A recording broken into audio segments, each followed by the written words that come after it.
Good morning, everybody. Well, it's a bright, beautiful day outside, but it's also 36 degrees, so I'm not quite ready to head outdoors. But my usual routine is I get up somewhere between 5 and 5:30 in the morning. I'm an early to bed, early to rise kind of gal. And I do a very quick check on social media just to make sure there aren't any problems or questions. And then I have a morning exercise routine, take a shower, have breakfast, and then I check things once again before I officially start my day. So here I am on my Facebook page, and I'm just looking to see, does anybody have any comments or questions that I feel like I should respond to. I also check my email address, which is susan@susansinthegarden.com, and I see that I have a couple of questions to answer. One is about slugs and one is about winter sowing, so I'm going to get to that right now. As many of you know, I am also a quilter, but I primarily only have time to quilt during the fall and winter months when there aren't so many things to be done out in the garden. I'm just finishing up this one, which is called Heart Blossoms, and it's just about ready to be quilted, so I'm really excited about doing that. I've got this one here that has some applique on it. I don't do a lot of applique because I'm not very patient. But anyway, so these are the types of things I like working on when it's not so busy in the garden. I always have a camera at the ready on this floor and downstairs because you never know what kind of cool bird might be outside the window. I wanted to show you the lettuce seedlings that I've started. There's also a few pak choi in here. Every year I start lettuce super early because I'm always anxious to start having salads again. So I started these seeds on January 28th, and in about a week and a half I'm going to transplant them out into the garden. This is possible because what I do is I plant them under what are called cloches, which I'll show you in just a moment. And so one of the things on my to-do list for today is to get those out onto the lettuce bed. So these are the cloches that I was talking about. I got them from Gardener's Supply ages ago. They're holding up beautifully, except that the plastic has discolored just a little bit, but otherwise they're very functional. And what I've done is I've put them over where I want to plant the 2 rows of lettuce and pak choi. I'm closing the little vents that are on the tops of the cloches, and that way I'm really creating a warm environment underneath to warm the soil so I can get away with planting those seedlings early. I've got some metal pins here just to hold them down in case we have a gust of wind come through. Amazingly enough, the soil is only partially frozen, so that's not so bad. But now I can check that off of my list.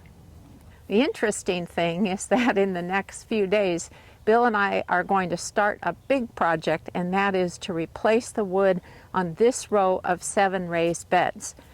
And you might think, oh, these are going to be in the way, but I want to start that warming process, and we're not going to be disturbing the soil except for down here a little bit. So I think we're okay. I can move them out of the way if I need to. But that will be the topic of my next video because everyone asks me about our raised beds, and I want to make sure I cover that topic this season. The other thing that I have done is I have removed the uprights from the outsides of all of the beds that we use to hold the hoops that we put over any beds that need a little extra warmth from floating row cover or insect protection. So that was a job. But these are pretty much ready to go. We've got the wood, we've got it cut to size, and we just need to start working on it over this weekend. Now here's another task on my list of things to do. This is a bunch of red-twig dogwood that I notice is really coming out into the walkway for our water garden room where we have our pond. And in this area of our landscape, we have a tendency to sort of take a hands-off approach, which is nice. It looks very natural. But these guys are in the way. And if you've ever grown red-twig dogwood, you know that it's kind of a little on the invasive side, so every now and then you have to show it who's boss. So I want to start cutting those back And this is going to be a tedious job, but sometimes you got to do it.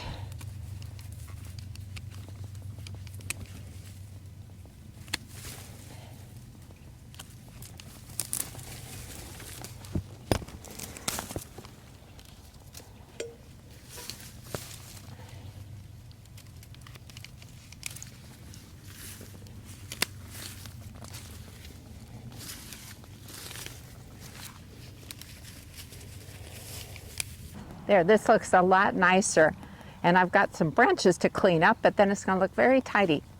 So I have a funny story to tell you about this project. Last spring, I decided I was going to do this, and so I was over that way in the bed where there's some old rose canes, and I thought, I'm just going to clean up this area, and all of a sudden, you know what broke loose. It was a robin that was nesting in there. I had no idea it was in there. And they were just brutal. They were dive bombing on me for the rest of the garden season. And it's like, I'm not going out into here at all because they're out to get me. I'd even be in the garden or in a different area, and they still would just heckle me like crazy. So I thought, I have got to do this job early before they start nesting. So that's why it was so important for me to get to it today. I'm standing in front of a project that I really need to take care of, again, before birds start nesting, and that is to trim down the height of the arborvitaes. They have really grown up over the years. We give them a haircut every few years, and it just helps with getting a little more afternoon sun in the garden as the sun moves across the sky. But, I'm dreading this because this is quite the project. So where's Bill, you ask? Well, first of all, he's fishing, which he absolutely loves, and he deserves a day off. And second of all, I was telling him, let me take care of this because he tends to go all out, and I don't want this to look real messy for all of the videos that I shoot. So I'm going to give it a go, and there might be a few things that I save for when he's back home. Well, it's not perfect, but just like a bad haircut, it will grow back.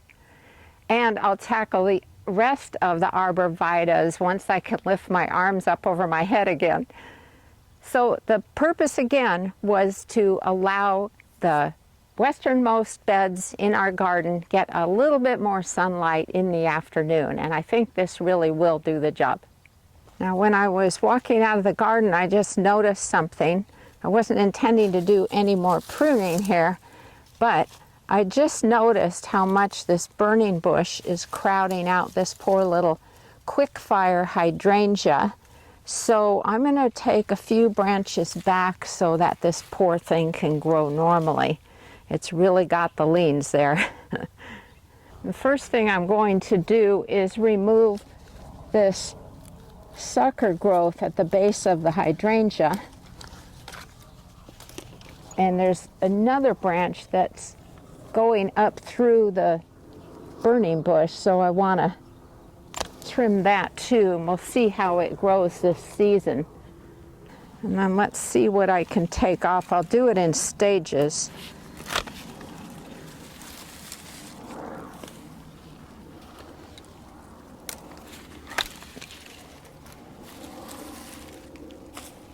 It's funny how you can miss something like that because you're not looking for it, and you really want your plants to have the best opportunity to grow.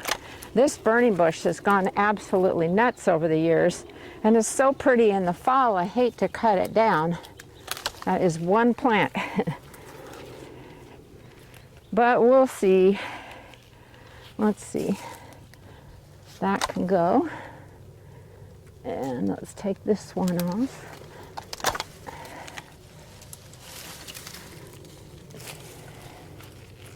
Take this one back. And this one.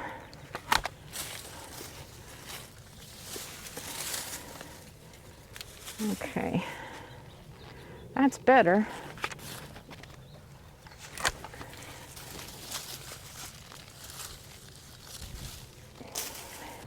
We'll see if that makes the burning bush behave itself and Helps this little guy grow better.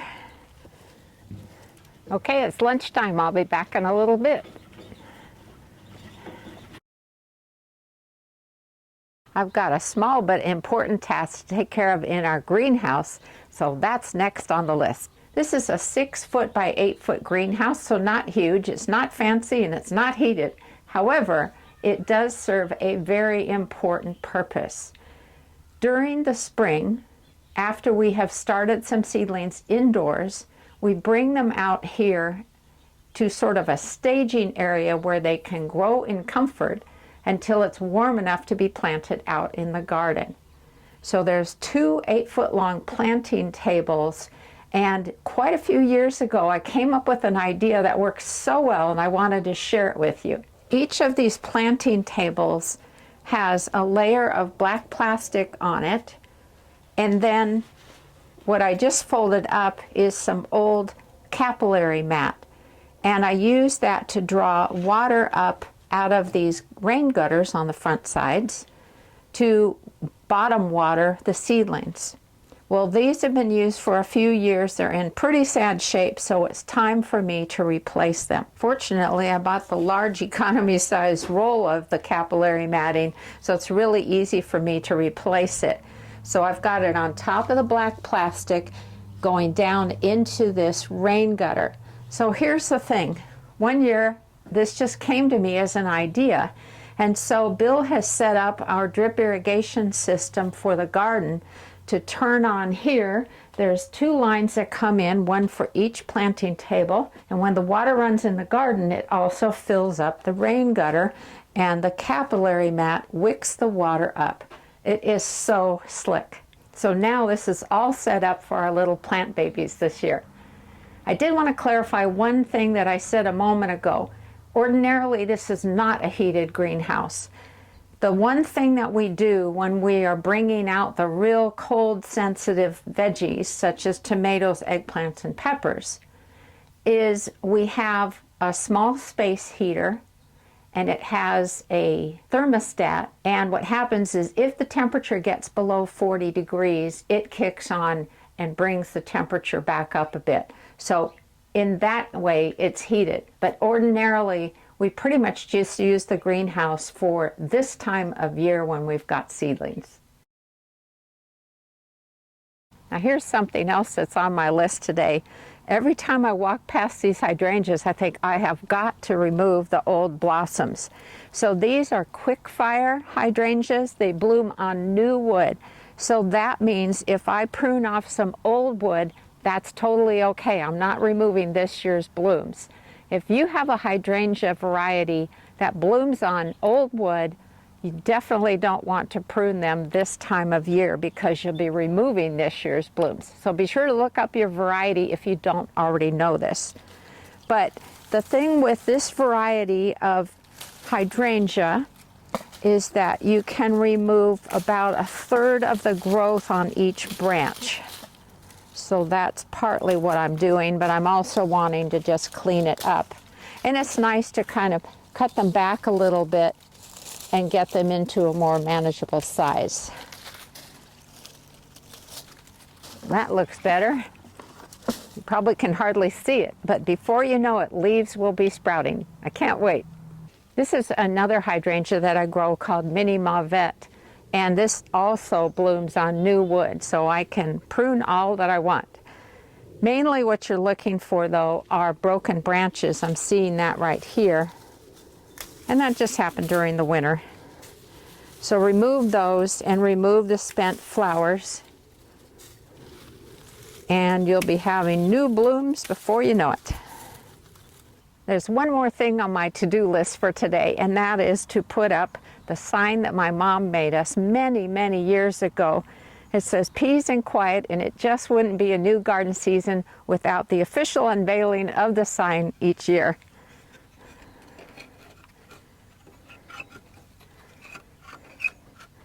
She had a wonderful sense of humor, and I think of her every time I see this. Thanks so much for joining along today.